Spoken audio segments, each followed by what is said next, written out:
এক একজনের হাসি দেখলে মনে হয় শ্বশুর বাড়ির থেকে কে বলি মিষ্টি খায়া জামাই নামছে। হ্যাঁ ভাই, দেখেননি আপনারা? ভিডিও দেখছেন? যারা এই দেশের এতটা ক্ষতি করলো তাদের মুখে এরকম হাসি। আলেমদেরকে পিটায়া পিটায়া হুইল চেয়ারে বসাইয়া দেন, আর এরা এখনো মাজা টান টান করে সুন্দর করে চলে। কি দরকার এত আরাম আইসে ওখানে রাখা? বাইরে বের করে দেন। সামনে নির্বাচন আসতেছে, ওরা ভোটে দাঁড়ায়। আজকে নৌমন্ত্রী শাহজাহান সাহেবের যে হাসি গো, অট্ট হাসি দিয়া আদালতে হাজির হয়েছে, ট্রাইব্যুনালে হাজির করা হয়েছে না? পলক হাসতেছে, দীপুমণি হাসতেছে, নৌমন্ত্রী হাসতেছে, ইনু সাহেব হাসতেছে, টাটা দিতেছে, মনে হয় সব বিমান থেকে নামতেছে। এ কথা কয় না কেন? কেন এত হাসি খুশি, এত আরাম আয়েশ কেন? এর পিছনে কোন রহস্য আছে না? আমার মনে ভাই ভাই ওরা যে পরিমাণে টাকা ইনকাম করছে বলে দিয়ে মনে হয় সব কিনে ফেলে দিচ্ছে। টাকা রাখো তো, আমাকে একটু শান্তি মতো থাকতে দাও। কথা কয় না কেন? আলেমদের হাতে পায়ে ডান্ডা বেরি, আর ওদের হাত পা খোলা, আরো হাসি। না না, ওদেরকে ভালো রাখছে। কথা কয় না কেন? আলেমেরা চুরি করে না, দুর্নীতি করে না, হাতে পায়ে ডান্ডা বেরি থাকে, তাহলে এদের হাতে পায়ে ডান্ডা বেরি নাই কেন? এখন এটা প্রশাসন ভালো জানে, যারা বিচার কার্য পরিচালনা করতেছে ওরা ভালো জানে, নাকি এর পেছনে গভীর কোন ষড়যন্ত্র আছে সেটা আল্লাহ ছাড়া আর কেউ জানে না। নরম মানুষদেরকে আপনারা যা ইচ্ছা তাই পিটান, কি এত ভালো রাখছে না? আগামী 30শে জুনের মধ্যে বাংলাদেশে নির্বাচন হবে, 25 সালে শোনা যাচ্ছে। রেডি থাকেন, কে আসবে কি করবেন সেটা রেডি থাকেন আপনারা। ইভিএম এ না, ভোট হবে ব্যালটে, কোন জায়গায় সিল মারবেন, কাক সিল মারবেন, রেডি থাকেন। আর যাই হোক, কোন মোসারু গাজারু মাদারু দুর্নীতিবাজ টেন্ডারবাজি চাঁদাবাজি চালু করবে এমন নেতাকে সমাজের নেতৃত্বের জায়গায় বসানো যাবে না। আরে ভাই, কি পরিমাণে যে দুর্নীতি করছে আপনারা দেখলে না দেখলে বিশ্বাস করবেন। এই যে মাহফিলে বসে আছেন না, এক একটা মন্ত্রী এরকম প্যান্ডেল ভর্তি টাকা দুর্নীতি করছে। প্যান্ডেল ভর্তি মানে খালি টাকা দিয়ে পুরোটা ভরে যাবে, এত দুর্নীতি করছে। কথা কয় না কেন? এইভাবে পতন হবে আমরা ভাবি নাই। যদিও হাসতেছে, এটা এখন সুখের হাসি না দুঃখের হাসি, নাকি হয়তো বা পুলিশেরা বলতেছে এই যখন ক্যামেরার সামনে যাবে তখন হাসবি। কথা কয় না কেন? এটা অভিনয় না ফেক তো বুঝিচ্ছি না, এটা রিয়াল নাকি ফেক আমরা তো কিছু বুঝতেছি না। কষ্ট হয় আপনাদের? কষ্ট হয়? 11 লক্ষ কোটি টাকা দুর্নীতি করে বিদেশে পাচার করেছে ওরা, দাম্ভিকতা অহংকার দেখায়, তো ওরা আজকে আছে। মন্ত্রীরা সব কোথায় গেল, এমপিরা সব কোথায় গেল, কোথায় কাদের কাকা? ওদের সারা দেশটা বড় লাগে ফাঁকা ফাঁকা, পালাবো না। এই কাদের সাহেবের সন্ধান পাওয়া গেছে, উনি নাকি 3 মাস দেশের মধ্যে লুকিয়েছিল। কাদের সাহেব 3 মাস দেশের ভিতরে পালিয়েছিলেন, 15 দিনের মধ্যে উনি দেশ ত্যাগ করে আপাতত ভারতে গেছে। এখন ওখান থেকে কোন দেশে গেছে আল্লাহ ভালো জানে। তাহলে এই যে মন্ত্রী এমপিরা লুকিয়েছিল, পালিয়েছিল, এদেরকে দেশ ত্যাগে কারা সহযোগিতা করতেছে এটাও খতিয়ে দেখার দরকার আছে না? এরা বছর মাসের পর মাস পালিয়ে থাকে, এদেরকে ধরে না কেন? জি জি ঠিক বলছে। না, ওই বাসায় ছিল না, ফখরুল সাহেব তো লন্ডনে গেছে, উনি আবার অসুস্থ হয়েছে, তাই না ভাই? রাগ করতেছেন আপনারা? কাদের সাহেব কিন্তু বিনোদনের নেতা ছিল, রসিকতা করতো খুব। কথা কোন ঠিক কিনা? রাগ করতেছেন মনে হয়? বিরক্ত হবেন না তো, এগুলো কথা বললে মন খারাপ করেন। তাকবীর দেন, লিল্লাহি তাকবীর। আমার ভাইয়েরা মন খারাপ করবেন না। বড় বড় কথা যারা বলতো ওরা আছে, জোরে বলেন আছে। আইন মন্ত্রী আটকে গেল আইনেরই ফাঁকে, দাড়ি সারা দরবেশটারে ভণ্ড ভণ্ড লাগি। শুনেছি ভাই কত নেতা নেত্রী খাইতেছি ভাই ডান্ডা, বিচারপতি কালামানিকের ফাটিয়েছে নাকি আন্ডা। এটা আমার খবর না, মিডিয়ার খবর। এই বিচারপতি শামসুদ্দিন মালিক আল্লামা সাইদি হুজুরকে মৃত্যুদণ্ডের রায় দিয়েছিল। আমরা বলতে চাই ওই একই ট্রাইব্যুনালে বিচারপতি মানিককেও মৃত্যুদণ্ডের রায় দিতে হবে। এই বিচারপতি শামসুদ্দিন মানিক বিচারকের নামে বিগত সরকারের 5 আনা গোলাম ছিল। 116 জন আলিমের তালিকা করে দুদকের কাছে জমা দিয়েছিল। আমার রোল নাম্বার ছিল 23, সিরিয়ালে আমার নাম্বার কত আপনারা চেনেন না? মানিক ঠিকই চেনেন, কথা কয় না, কথা কয় না। আজকে বিনা তালিকায় জেল খানা, কথা কর ঠিক কিনা? পলকের ঝলক গেল, পলকের ঝলক গেল থামিয়ে নেটের চাকা, ওদের সারা দেশটা বড় লাগে ফাঁকা ফাঁকা। কোথায় গেল সংসদেতে মমতাজের গান, কোথায় গেল হযরত বলা স্বামী মুসলমান? 70 রাকাত তাহাজ্জুদ পড়তো, মাইক পালে বলতো খেলা হবে, খেলা হবে। এখন পুরো বাংলাদেশের মাঠ পড়ে আছে, কিন্তু খেলা ওরা নাই। রাগ করতেছেন মনে হয়? আমার ভাইরা মন খারাপ করবেন না বাজান, সামনের দিকে যায়। আমার ভাইরা দিল দিয়ে কথাগুলো বুঝবেন। এই পৃথিবীর ক্ষমতা আল্লাহ পাক 4 জন মানুষকে দিয়েছিল। 4 জন মানুষকে আল্লাহ পুরো পৃথিবীর ক্ষমতা দিয়েছিল, কিন্তু পুরো পৃথিবীর ক্ষমতা তো দূরের কথা, ছোটখাটো পাতি নেতার গরম এলাকায় থাকা যাইতো না। তাহলে ছোটখাটো পাতি নেতার গরম আসিল না নাই? এখনো আছে না নাই? এবার শোনেন বাজান, আমি যে কথা বলতে যাচ্ছিলাম, বিশ্ব নবীর জামানা একটা পাতি নেতা ছিল, এর নাম ছিল মহাবীর আমর। এ ছিল গ্রোথ লিডার, দলপতি। যেমন এখন বর্তমানে চেয়ারম্যান মেম্বার বলা হয়, সে সময় তাদেরকে বলা হতো দলপতি, গ্রোথ লিডার, মুরল, মন্ডল, মাতাব্বর। তারা বোঝেন? এরকম একজন ব্যক্তি ছিল, এর নাম হলো মহাবীর আমর। প্রতিমার সামনে দাঁড়ায় শপথ গ্রহণ করে বলতেছে, যতক্ষণ আব্দুল্লাহর বেটা মুহাম্মদ সাল্লাল্লাহু আলাইহি সাল্লামের কাল্লানে ফেলাইতে পারবো, ততক্ষণ পর্যন্ত আমি এক ফোঁটা পানিও পান করব না। জোরে কর নাউজুবিল্লাহ, এটা জোরে কর নাউজুবিল্লাহ। শোনেন, নবীজি কিন্তু মক্কা নাই, নবী হিজরত করে গেছে কোথায়? মদিনা। নবীজি মদিনায় যাওয়ার পরে ইসলামের প্রচার প্রসার নিয়ে ব্যস্ত। মক্কার কাফেরদেরকে নিয়ে নবীজির কোনো মাথা ব্যথা নাই, কিন্তু মক্কার কাফেরদের ঘুম হারাম। না জানি ভাতিজা মুহাম্মদ মদিনে যায় কি করতেছে, এরা টেনশনে ঘুম হয় না। যাদের ঘুম হয় না এদের মধ্যে এই মহাবীর একজন, এই মহাবীর আমর একজন। ও প্রতিমার সামনে দাঁড়ায় বলতেছে, লা তুজ্জা দেবদেবী সরস্বতী রাধা কৃষ্ণ ভগবতী, এই প্রতিমাগুলোর সামনে দাঁড়ায়া, হবলের সামনে দাঁড়ায়া শপথ গ্রহণ করে বলতেছে, যতক্ষণ না আব্দুল্লাহর বেটা মুহাম্মদ সাল্লাল্লাহু আলাইহি সাল্লামের কাল্লানে ফেলাইতে পারবো, ততক্ষণ পর্যন্ত এক ফোঁটা পানি পান করব না। জোরে কর নাউজুবিল্লাহ। আচ্ছা, আমার নবী কর পাকাধারে মই দিছে, ওর বাড়ি কোনদিন চুরি করতে গেছিল? আমার নবীর কি কোনো অপরাধ আছে ভাই? জোরে কর না ভাই, আছে নাই?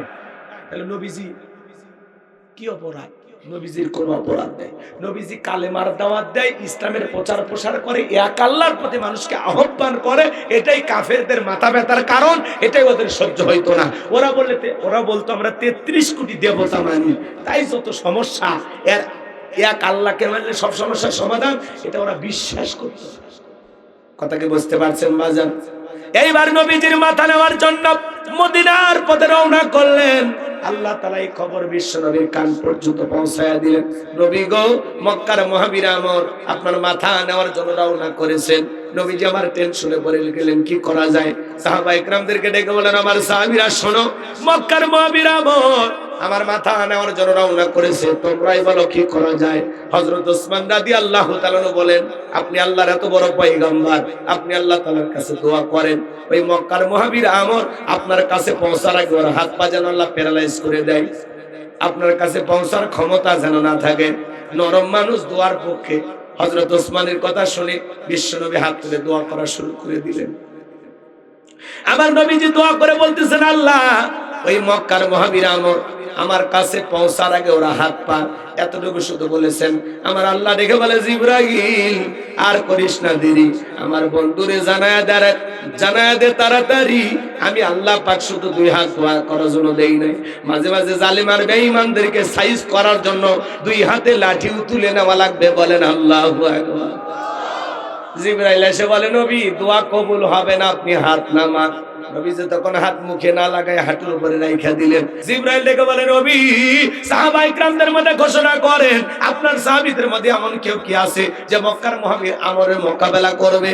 আমার নবী ডেকে বলেন আমার সাহাবীরা শোনো, আল্লাহ তাআলা দোয়া কবুল করে নাই, তোমাদের মধ্যে এমন কেউ কি আছো যে মক্কার মহাবীর আমরের মোকাবেলা করবা?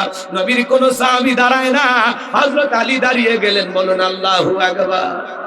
আমার নবী ডেকে বলে আলী রে তুমি ছোট মানুষ না বুঝে কেন দাঁড়াইছো? হযরত আলী বলে আমি ছোট না কি পরে বুঝাইতেছি। আল্লাহু আকবার কর, খালি আপনি দোয়া করে দেন। আমার নবী বলে আলী তুমি বসো, তুমি কি জানো ওই মক্কার মহাবীর আমর একবেলা খাবার খাই 21 কেজি 3.5 মণ ওজনের তরবারে যুদ্ধ করে, এত বড় বীরের সামনে যায় না, তুমি বসো। নবীজি দ্বিতীয়বার বললেন, আবার হযরত আলী দাঁড়িয়ে গেছেন। নবীজি তৃতীয়বার বললেন, আবার হযরত আলী দাঁড়িয়ে গেছেন। নবী তখন দুইটা হাত বাড়ায় বলে আলী রে আয় আয় আমার কাছে আয়।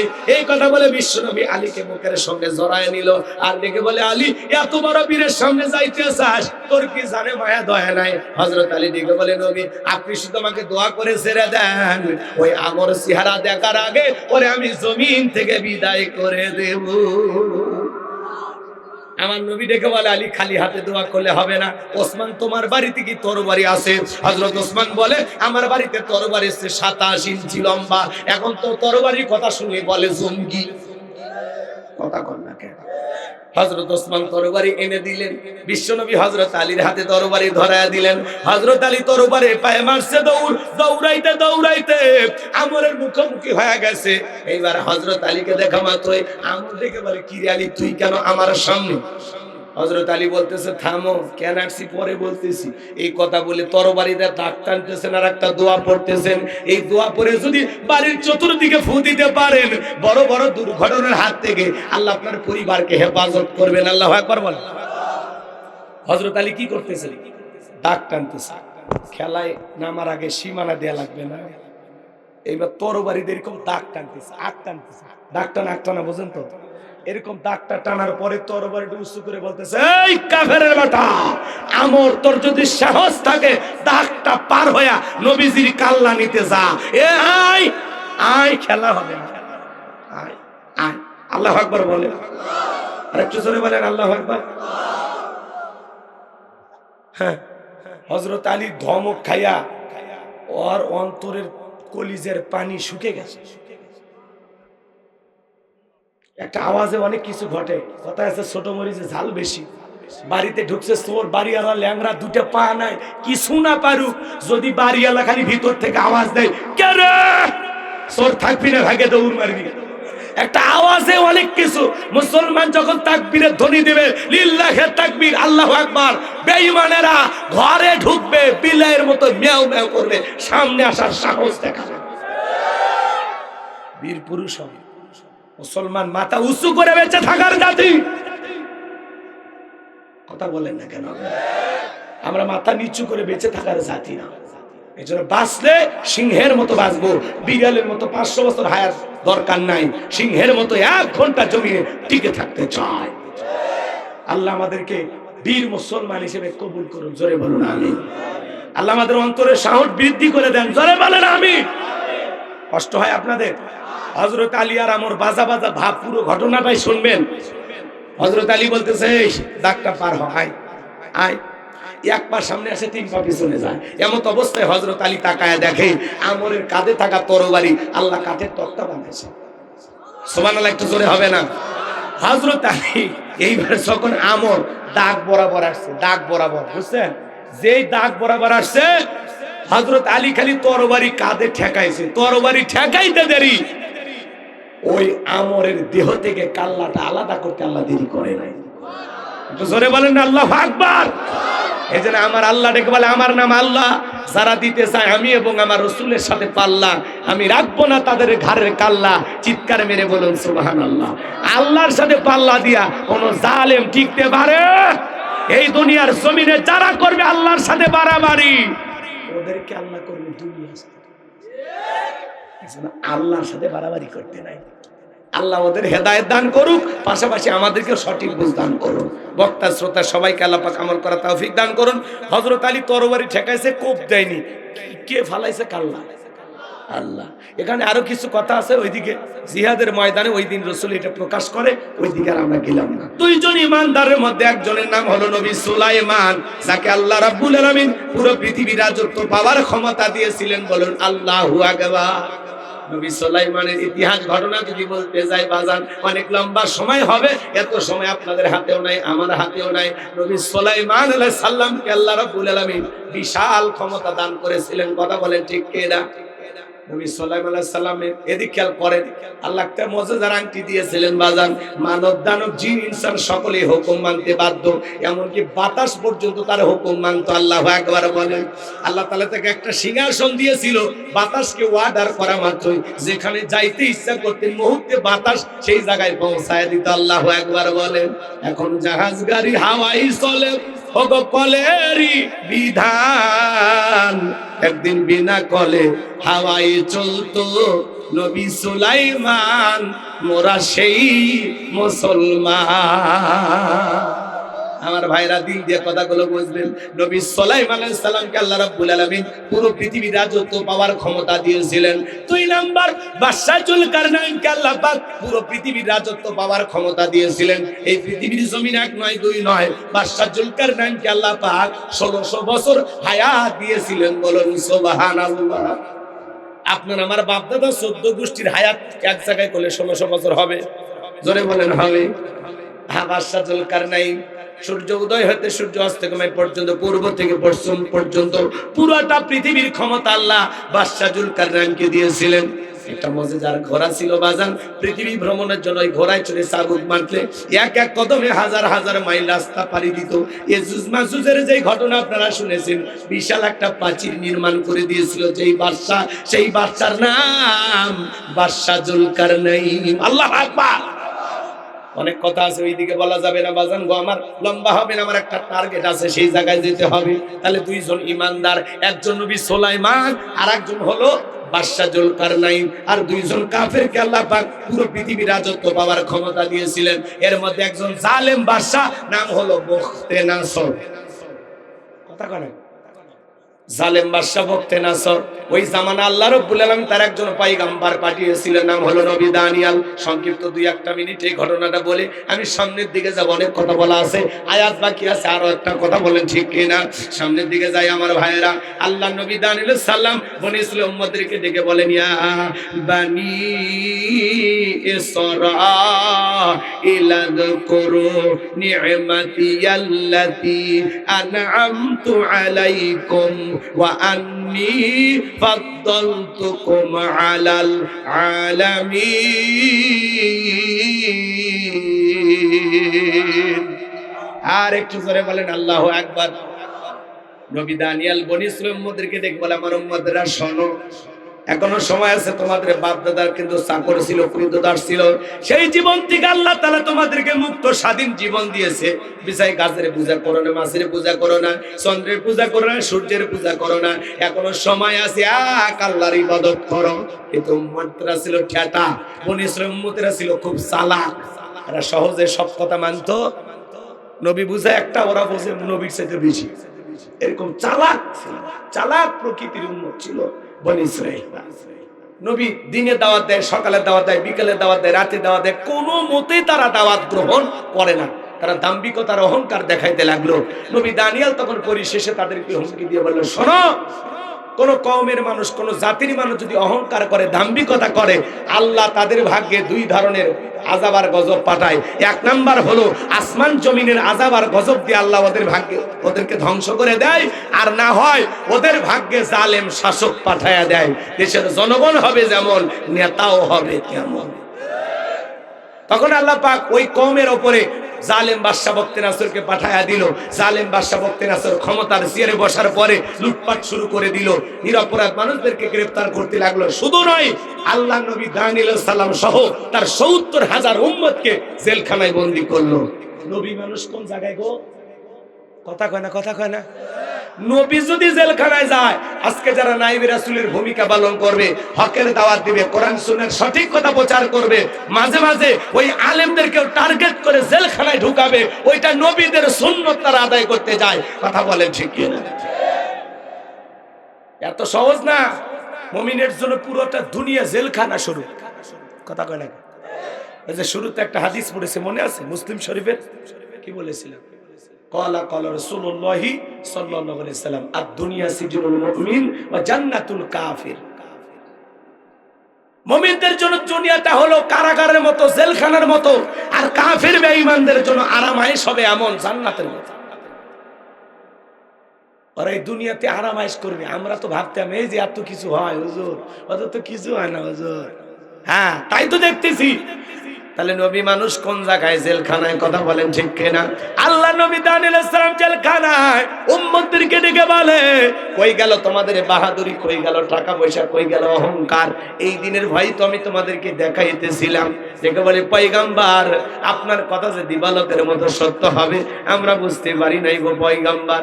যা করেছি ভুল করেছি, মাফ করে দেন। এখন থেকে আর গাছের পূজা, মাছের পূজা, চন্দ্রের পূজা করব না। এখন থেকে তওবা করে এক আল্লাহর ইবাদত করব। আপনি যা বলবেন আজ থেকে আমরা তাই শুনবো। নবী দানিয়েল ডেকে বলে, শোনো, তোমরা যদি তওবা করে ফিরে আসতে চাও তাহলে শুনে নাও, জেনে নাও, আজকে রাত 12টার পরে আমি যখন আল্লাহ বলে ডাক দেব, আমার সঙ্গে তোমরা সবাই ঘুম থেকে জাগ্রত হইয়া আল্লাহ বলে ডাক দিবা। একমাত্র আল্লাহই পারে বাদশা বখতিয়ানসরের জেলখানা থেকে মুক্ত করার ব্যবস্থা করে দিতে। আল্লাহ নবী দানিয়েল আলাইহিস সালাম গভীর নিশীথে আল্লাহ বলে ডাক দিয়েছেন। পয়গম্বর উম্মতেরাও ঘুম থেকে জাগ্রত হয়ে আল্লাহ বলে ডাক দিয়েছেন। এইবার সিজদায় লুটিয়ে পড়ে কাকুতি মিনতি সহকারে দোয়া করেন আর বলে ডেকে বলেন, আল্লাহ আমার উম্মতেরা ভুল বুঝতে পেরেছে, তারা তওবা করে ফিরে আসতে চায়। আল্লাহ আপনি আমার উম্মতদেরকে মাফ করে দেন, আমাদের তওবাগুলোকে কবুল করে নেন। নবী যখন চোখের পানি ছেড়ে দিয়া উম্মতদেরকে সঙ্গে নিয়ে আল্লাহ তাআলার কাছে দোয়া করেন, আমার আল্লাহ ডেকে বলে, পয়গম্বর দানিয়েল দোয়া কবুল হয়ে গেছে, আমি আল্লাহ পাক ওয়াসিরে জালেমের জেলখানা থেকে মুক্ত করার ব্যবস্থা করে দেব। বলেন আল্লাহু আকবার। ওই রাত্রিতে বাদশা বখতিয়ানসরকে আল্লাহ পাক এমন একটা মারাত্মক ভয়ঙ্কর স্বপ্ন দেখাইয়া দিয়েছে। ঘুম থেকে জাগ্রত হয়ে চিৎকার মেরে উঠছে, আশেপাশে লোকজন দৌড়ে আসছে। নিরাপত্তা কর্মীরা ডেকে বলে, নেতা এত জোরে চিৎকার মারলেন, ব্যাপারটা কি? বলে, চেহারার দিকে তাকায় দেখো, মারাত্মক স্বপ্ন দেখেছি। এই দেশের যত স্বপ্নের তাবির কারক আছে, স্বপ্নের ব্যাখ্যা বলতে পারে, ওদেরকে আমার দরবারে নিয়ে আসো। পরের দিন সকালবেলা নিয়ে আসা হলো। জালেম বাদশা বখতিয়ানসর যখন স্বপ্নের কথা বলতে যাবে, এ বাজান গো আমার, যখন স্বপ্নের কথা বলতে যাবে, ওই সময় আল্লাহ তাআলা জালেম বাদশার মাথার মেমোরিতে থাকা সমস্ত স্বপ্নের কথা আল্লাহ নবী দানিয়েল আলাইহিস সালামের মাথার মেমোরিতে সেভ করে দিলেন। বলুন আল্লাহু আকবার। এইবার বাদশা যখন স্বপ্নের কথা বলতে যায়, গতকাল রাতে কি যেন স্বপ্ন দেখলাম, আর বলতে পারে না, স্বপ্নের কথা ভুলিয়ে দিলেন তিনি কে? হে যুবক, একটা মোবাইলে যা আছে শেয়ারের মাধ্যমে আর একটা মোবাইলে পার করা সম্ভব কিনা? তাহলে বাদশার মাথায় স্বপ্নের কথাগুলো নিয়ে যায় নবীর মাথায় সেভ করে দিলেন তিনি কে? এইবার বাদশা বখতিয়ানসর মুহূর্তের মধ্যে ডায়লগ পরিবর্তন করে ডেকে বলেন, ও দেশের জনগণ, আমি স্বপ্নে কি দেখেছি সেই কথাও তোমাদেরকে বলতে হবে, স্বপ্নের ব্যাখ্যা কি হবে দুইটাই তোমাদেরকে বলতে হবে। জনগণ ডেকে বলে, বাদশা এত পাগলামি কথা, স্বপ্ন দেখেছেন আপনি, আমরা কিভাবে বলবো? বাদশার স্বপ্নের কথা দেশের জনগণ জানেন। তাহলে স্বপ্ন তো স্বপ্ন, স্বপ্ন কি কখনো সত্যি হয়? বাদশা স্বপ্নে কি দেখেছে জনগণ জানে না। এইবার বাদশা ডেকে বলে, তোমরা নাকি গায়েব জানো? ডেকে বলে, না না, আমরা কোনো গায়েব জানি না। এই দুনিয়ার জমিনে যারা বলবে আমরা গায়েব জানি, মনে রাখবেন বাজান গো আমার, কোন ভণ্ড পীর যদি বলে আমি গায়েব জানি, ওরে আচ্ছাদের গোপন রবিনে যা পিটাইয়া এমন পিটান পিটাবেন আর বলবেন গায়েবী মার দিলাম, কারো কাছে বলবি না, সোজা হয়ে যাবে। কথা বলেন ঠিক কিনা? আল্লাহ ছাড়া দুনিয়ারে কেউ গায়েব জানে না। গায়েবের এলেম আছে কার কাছে? আর একটু জোরে বলেন, কার কাছে? এইবার বাদশা বখতিয়ানসর ডেকে বলে, 7 দিনের আলটিমেটাম দিলাম, 7 দিনের মধ্যে আমি স্বপ্নে কি দেখেছি বলতে হবে, স্বপ্নের ব্যাখ্যা বলতে হবে। জনগণ ডেকে বলে, বাদশা 7 দিন কেন, 70 বছরের সময় দিলে আমাদের পক্ষে বলা সম্ভব নয়। জনগণ চলে গেল, জেলার জেলখানা দিয়ে ঘুরতেছে। আল্লাহ নবী দানিয়েল ডেকে বলে, জেলার দেখে মনে হয় টেনশন আছে, এদিকে আসো, কি হয়েছে? ঘটনা খুলে বলে দিল। এইবার নবী দানিয়েল ডেকে বলে, তোমার বাদশা স্বপ্নে কি দেখেছে সেই কথা আমার জানা আছে, এই স্বপ্নের ব্যাখ্যা কি হবে দুইটাই আমার জানা আছে। এই কথা শোনার পর জেলার মারছে দূর যায়, বলে, বাদশা আপনার স্বপ্নের ঔষধ পাওয়া গেছে, জেলখানায় আছে। বলে, কি? ওই ছেলে আপনার স্বপ্নের ব্যাখ্যাও জানে, স্বপ্নের কথাও জানে। জালেম বাদশা বক্তে নাসর ডেকে বলে, বাজান কই, বাজানকে আমার কাছে নিয়ে আসো। ঠেলার নাম বাবাজি, কথা কোন ঠিক না? এইবার জেলার যায় বলে, ও নবী দানিয়াল, বাদশা তোমাকে ডেকেছে। বলে না, আমি একা জেলখানা থেকে বের হব না, আমার ৭০,০০০ উম্মতকে জেলখানায় বন্দী করা হয়েছে, ওদেরকে আগে জেলখানা থেকে বের করে দাও, সবার শেষে আমি জেলখানা থেকে বের হব। আল্লাহু আকবার। এজন্য নেতৃত্ব যদি শেখা লাগে, নেতাগিরি যদি শেখা লাগে, নবীদের কাছ থেকে শিখতে হবে। এইবার জেলার দৌড়া গেছে, যা বলে আপনার স্বপ্নের কথা যে জানে তার একটা শর্ত আছে, তার নাকি ৭০,০০০ লোককে গ্রেফতার করা হয়েছে, তাদেরকে ছেড়ে না দেওয়া পর্যন্ত সে বাইর হবে না। বলে শোনো, ওই বাজান যা বলে তুমি তাই করো। ওই কথা যা বলতে চাইলাম, নেতার পিছনে মিছিল করতে যা সিরাজগঞ্জে আপনাকে গ্রেফতার করা হলো, মিছিল থেকে ১০৫ জনকে ধরে নিয়ে যাওয়া হলো। নেতার কাছে তো জেলখানা সকাল বিকাল, সকালে ঢুকে বিকেলে বের হয়, কিন্তু আপনি গরিব মানুষ, রিক্সা চালান, ভ্যান চালান, আপনি ৬ মাস জেলখানা থাকলে আপনার পরিবারের লোকজন না খেয়ে মারা যাবে। কথা নেতা যদি বলতো, এই আমার জামিনের ব্যবস্থা করা লাগবে না, আমার এই কর্মীরা মহব্বত করে আমার মিছিলে আসছে, এদেরকে গ্রেফতার করা হয়েছে, আমার একটা কর্মী জেলখানায় থাকা অবস্থায় আমি নেতা বাহিরে যাব না। যে নেতা আপনার দুঃখে কাঁদবে, আপনার সুখে হাসবে, আপনার বিপদে পাশে দাঁড়াবে, ৬ মাস আপনার জেলখানায় যদি আপনি থাকেন, যেই নেতা আপনি বিপদে বলে আপনার পরিবারের পাশে দাঁড়াবে, আপনার স্ত্রী সন্তানের মুখে খাবার তুলে দেবে, বিপদের দিনে আপনার পরিবারের খোঁজ খবর নেবে, সেই নেতার পিছনে আপনি মিছিল করেন, যার পিছনে লাগতে বিপদে পড়া যাবে না। এইবার ৭০,০০০ উম্মতকে জেলখানা থেকে ছেড়ে দেওয়া হলো, সবার শেষে আল্লাহর নবী দানিয়েল আলাইহিস সালামকে জেলখানা থেকে বের করা হলো। বাদশার দরবারে প্রবেশের নিয়ম হলো, যত মানুষ দরবারে প্রবেশ করে মাথা নত করে ঢোকে, আল্লাহর নবী কি কোনো জালেমের কাছে মাথা নত করতে পারে? দেহটাকে আঁটসাঁট করে, কৌশল করে, মাথাটাকে উঁচু করে, সুন্দর করে দরবারে প্রবেশ করলেন। এই দৃশ্য দেখার পরে বাদশা বক্তে নাসর ডেকে বলে, যত মানুষ প্রবেশ করে মাথা নত করে, তুমি কেন মাথা নত করলা না? আল্লাহর নবী দানিয়েল ডেকে বলেন, শোনেন, আপনার স্বপ্নের কথা যে আমার মাথার মেমোরির মধ্যে সেভ করে দিয়েছে, তার কথা হলো তাকে সারা অন্য দুনিয়ার কারো কাছে মাথা নত করা যাবে না। আমি যদি মাথা নত করতাম, আপনার মতো স্বপ্নের কথা ভুলিয়ে দিত, আপনি টেনশনে মারা যেতেন, আমাকেও মেরে ফেলে দিতেন। তখন ডেকে বলে, ফাজান যা করেছো ঠিক করেছো, আসলেই তোমার মাথায় বুদ্ধি আছে, জোরে কোন মারহাবা। নবীদের মাথায় বুদ্ধি থাকবে না, থাকবে কি জাহেলদের মাথায়? এইবার আল্লাহ নবী দানিয়েল আলাইহিস সালামের জন্য চেয়ারটা ছেড়ে দেওয়া হলো। আল্লাহ নবী দানিয়েল আলাইহিস সালাম এইবার চেয়ারে বসে গেল। তাহলে জেলখানা থেকে বের করে চেয়ারে বসায়া দেন কে? আল্লাহ। আল্লাহ আজও আছে না নাই? এইবার বাদশা বসে বলতেছে, বাজা তাড়াতাড়ি করে বলবে। আল্লাহ নবী দানিয়েল আলাইহিস সালাম এবার স্বপ্নের কথা আর স্বপ্নের ব্যাখ্যা বলবে। আমি কি বলবো?